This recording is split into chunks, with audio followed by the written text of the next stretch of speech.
इसी वक्त मेरे घर से निकल जा।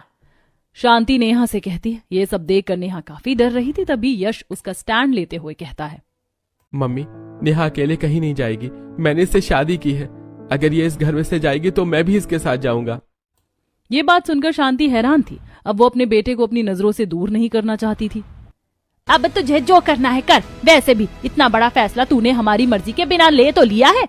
इतना कहकर शांति अंदर चली जाती है। कोई बात नहीं बेटा, तुम्हें चिंता करने की जरूरत नहीं है। तुम्हारे फैसले से अभी तुम्हारी मम्मी नाराज है, लेकिन तुमने इतना बड़ा फैसला किसी की मर्जी के बगैर लिया है तो उनका नाराज होने का हक तो बनता है। इस तरह घर में सबसे छोटी यानी तीसरी बहू का गृह प्रवेश होता है, जिस वजह से वो शांति की नजरों में आ जाती है और उसकी आंखों में चुभना शुरू हो जाती है। जब अगले दिन नेहा तैयार होकर रसोई में अपनी पहली रसोई करने जाती है।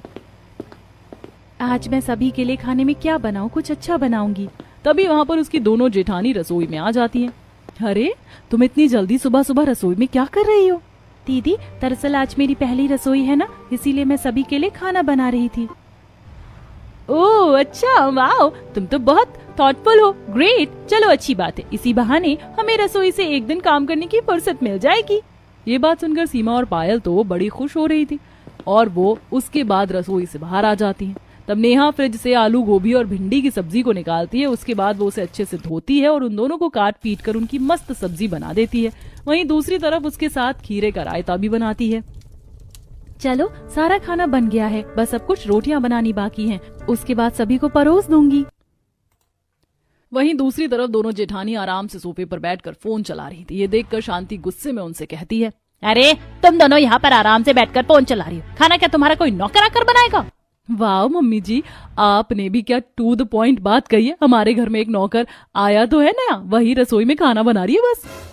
क्या तुम दोनों ने मुझसे बिना पूछे घर में नौकर भी रख लिया? तुम दोनों की इतनी हिम्मत? अरे मम्मी जी रिलैक्स, चिल कीजिए। हम उस गरीब भतीजे नेहा की बात करें जो कल हमारे देवर जी को फंसाकर इस घर में एंट्री मार गई। क्या कहा? आज खाना वो बना रही है? जी बिल्कुल, उसने कहा उसे आज पहली रसोई की रस्म करनी है।